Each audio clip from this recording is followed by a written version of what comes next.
মরার জন্য একাকী ছেড়ে দেব না। শুধু তাই নয়, তারা এয়ারপোর্টে যাবে, স্টেশনে যাবে, যেখানে করে তাদেরকে পৌঁছানো হচ্ছে। কাশ্মীরের মুসলমানেরা বলছে না, এর ভাড়া আমরা দিতে পারবো না, আমার আদর্শে যাবে, আমার ধর্মের শিক্ষা আমাকে দেয় নাই। শুধু তাই নয়, রাস্তায় আপনারা কিছু খাবেন, প্যাকেজিং করে টিফিনের জন্য তারা খাবারগুলো তাদের কাছে তুলে দিয়েছে। পরিবর্তে আমরা কাশ্মীরিদেরকে কি দিলাম? আমরা প্রচার করলাম কাশ্মীরি বাড়ি সন্ত্রাসী। সারা দেশে কাশ্মীরিদের উপরে অত্যাচার, অবিচার, জুলুম হলো। এরপরে মুসলমান জাতিকে টার্গেট করা হলো। মুসলমান বাড়ি তারা সন্ত্রাসী, মুসলমান বাড়ি তারা এরকম হিংসা বিদ্বেষের বাতাবরণ তৈরি করে। এটা তৈরি করা হলো। কাশ্মীরের মুসলমানদেরকে দেশের বিভিন্ন প্রান্ত থেকে মারা হলো। অথচ আমার হিন্দু ভাইদেরকে বলবো, এই কাশ্মীরের মুসলমানেরা তো আপনার কাছে ভাড়া দিতে লজ্জাবোধ করেছিল, আপনার খাবারের পয়সা দিতে লজ্জাবোধ করেছিল, কিন্তু যে কাশ্মীর থেকে আপনি দেশের বিভিন্ন প্রান্তে ফিরে যাবেন, ফেলে আপনার ভাড়া হয়তো ছিল 10,000 থেকে 11,000 টাকা। সেই ঘটনার পরই সঙ্গে সঙ্গে আপনার ভাড়া হয়ে গেল 33 থেকে 34,000 টাকা। এরা আপনার বন্ধু কি করে হলো, এই কথাই আমরা বুঝতে পারলাম না। সেজন্য আমার ভাইরা, আমরা হিন্দু মুসলমান জৈন খ্রিস্টান বৌদ্ধ পাশাপাশি বসবাস করি, আমরা সম্প্রীতি বজায় রাখবো, একে অপরের সুখে থাকবো, একে অপরের দুঃখে আমরা পাশে থাকবো। আমরা হিংসায় বিশ্বাসী নই, আমরা ভালোবাসায় বিশ্বাসী। আমি আমার হিন্দু ভাইদেরকে গরম করে বলবো, আপনি খোঁজ নিয়ে দেখেন, সেই দিন 11,000 টাকা 33,000 টাকা যারা দিতে চেয়েছিল, তারা আপনার বন্ধু হলো কিভাবে? এটা আপনাকে ভাবতে বলছি। এবার আমার কোরআন, যারা এই বিচার মানুষগুলোকে গুলি করে হত্যা করলো, তাদের ব্যাপারে কি বলে? কোরআনের 6 পারা, মান ফাতালা নাফসান বিগাইরি নাফসিন আও ফাসাদিন ফিল আরদ ফাকাআন্নামা قتل الناس جميعا ومن أحياها فكأنما أحيا الناس جميعا।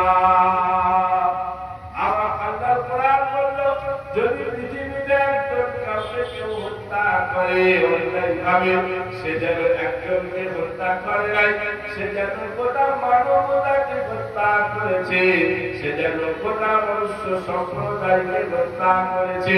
আর আল্লাহর কোরআন বলছে, যদি একজন কাউকে তুমি বাঁচাও, তুমি একজনকে বাঁচাও নাই, তুমি যেন গোটা মানবতাকে বাঁচিয়েছো, তুমি যেন গোটা মনুষ্য জাতিকে বাঁচিয়েছো।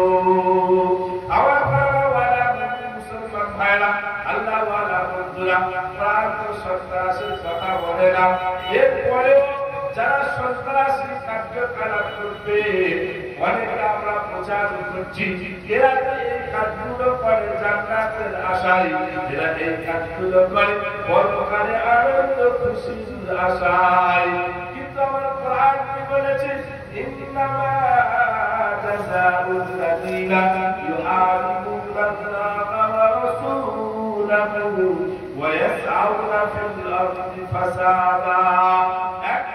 যারা আল্লাহ রাসূলের সাথে বিদ্রোহ করবে, আর দ্বিতীয় নম্বরে যারা এই সুন্দর সোনালী পৃথিবীতে অশান্তি সৃষ্টি করবে, ত্রাস সৃষ্টি করবে, তাদেরকে কি সাজা দেওয়া হবে? কোরআন বলছে, এক নম্বরে আইয়ুকাত্তালু আও ইউসাল্লাবু আও তুকাত্তাআ আইদিহিম ওয়া আরজুলুহুম মিন খিলাফিন আও ইউনফাউ ইলাল আরদ ولهم في الآخرة عذاب عظيم। এক নম্বরে তাদের সাজা করো, তাদেরকেও হত্যা করতে হবে, কারণ না হলে এই সার্বসার্থ পৃথিবী ফিতনা ওয়াসাত হবে, এরা শান্তিতে কাউকে থাকতে দেবে না। তো আমার কোরআন 1000 বছর আগে বলেছে যারা এই কার্যকলাপে লিপ্ত প্রকাশ্যে তাদেরকে হত্যা করো, তাদেরকে সেজদা দিতে পৃথিবী থেকে কোন মুসলমান যাবে না, কোন মুসলমান যাবে না। কারণ তার কোরআন বলেছে তাদেরকে এক নম্বরে হত্যা করো, দ্বিতীয় নম্বরে তাদের শাস্তি কোরআন ঘোষণা করেছে প্রকাশ্যে তাদেরকে ছুরি কাস্টে ঝুলিয়ে দাও। তারপরে অন্যান্যরা বুঝতে পারে নিরীহ নিরপরাধ মানুষকে অন্যায়ভাবে হত্যা করার সাজাটা কত কঠিন। এটা হলো দ্বিতীয় নম্বর সাজা। তৃতীয় নম্বর সাজাটা কি? 3 নম্বরে আল্লাহ কোরআন বলেছে একদিকের হাত একদিকের পা কেটে দাও। ডান হাত যদি কাটবে বাম পাটা কেটে দাও, বাম হাতটা যদি কাটা হবে ডান পাটা কেটে দাও। কারণ এদেরকে এই পৃথিবীতে নিজের ন্যাচুরাল জীবন যাপনে রাখা যাবে না। এরা থাকতে পারে গোটা পৃথিবীতে অশান্তি সৃষ্টি করবে। লোড়া লাগা পুরা করে ফেলে রেখে দাও। চতুর্থ নম্বরে আল্লাহ কোরআন বলেছে তাদেরকে দেশান্তরিত করে দাও, দেশ থেকে বের করে দাও। কিন্তু মুফাসসিরিন কেরামেরা লিখছেন এরা যেখানে যাবে সেখানে তো গোলমাল করবে, তাই দেশান্তরিত না করে এদেরকে জেলখানা কালো কুঠিরিতে ভরে দাও, যাতে করে সেখানে নিজেদের জীবনের বাকি অংশটুকু তারা আবদ্ধভাবে জীবন যাপন করতে পারে। আমার মুসলমান ভাইরা, আল্লাহ ওয়ালা বন্ধুরা, আমার কোরআন তো সন্ত্রাসকে সাপোর্ট করে না, আমার বিশ্ব নবী তো সন্ত্রাসী কার্যকলাপকে সাপোর্ট করে না। আমার কোরআন বলেছে ভালোবাসা। যার খাবার নাই তার খাবারের ব্যবস্থা করো, যার চিকিৎসা নাই তার চিকিৎসার ব্যবস্থা করো। যারা বিশ্ব নবীকে সন্ত্রাসী বলেছো, তোমরা জানো না বিশ্ব নবীর ইতিহাস, তার জীবনী বলে দেখো। যিনি বিশ্ব নবীর উপরে কোরআন অবতীর্ণ করেছে এরা গোয়াতে একাকী নির্জনে আল্লাহ খালিদে বক্র ছিলেন। সহিহ বুখারীর প্রথম অধ্যায় বাবু কাইফা কানা বদরুল ওয়াহি, ওহি বিশ্ব নবীর উপরে কিভাবে অবতীর্ণ করেছিল তার ডিটেইলে সেটা আলোচনা করা আছে। প্রিয় নবীজি ভাবতে গেলেন, তিনি আস্তে আস্তে বাড়িতে ফিরে এলেন। আসার পরে হযরতে খাদিজাকে লক্ষ্য করে বললেন, যেহেতু তিনি স্ত্রী, বললেন জাম্মিলুনি জাম্মিলুনি, ও খাদিজা আমাকে চাদর ঢাকা দাও, আমাকে কম্বল আবৃত করো, আমি যেন শীত এবং ঠান্ডা অনুভব করিতেছি। হযরতে খাদিজা তিনি বুঝতে পারলেন কিছু একটা ব্যাপার আছে, কারণ আমার স্বামী তো ইতিপূর্বে অনেকবার গুহা থেকে ফিরে এসেছে, কোনদিন ওনাকে এমন করতে দেখি নাই, এমন করতে দেখি নাই। হযরতে খাদিজা তাড়াতাড়ি ঢাকা দিলেন। এরপরে গায়ে মাথায় হাত বুলিয়ে স্বামীকে সাহস জোগানোর জন্য, স্বামী বিপদের দিনের পাশে থাকছে, স্বামীকে সাহস জোগাচ্ছে। এখান থেকে মুর্শিদাবাদের আমার মুসলিম নারীদেরকে বলবো, মা বোনদেরকে বলবো, আমার জন্য শিক্ষা হলো আমার বিবাহিত জীবনে হয়তো হতে পারে কখনো কোনো সময় আমার স্বামী ডিপ্রেশনে চলে যেতে পারে, আমার স্বামী কোনো রকম বিপদের পরে থেকে করতে পারে। সেই দিন খাদিজার মতো পাশে নিয়ে দাঁড়িয়ে আমার খাদিজা যেমন বিশ্ব নবীকে সাহস জুগিয়েছিল, সেইভাবে তোমাকে সাহস জোগাতে পারে। এটাই হবে তোমার দাম্পত্য জীবনের সেই দিন খাদিজার মতো ডিউটি। এরপরে বিশ্ব নবীকে জিজ্ঞাসা করছেন, খাদিজা কি ব্যাপার বলেন, আপনার এমন কেন হলো, কি জন্য আপনি এত ঘাবড়ে গেলেন?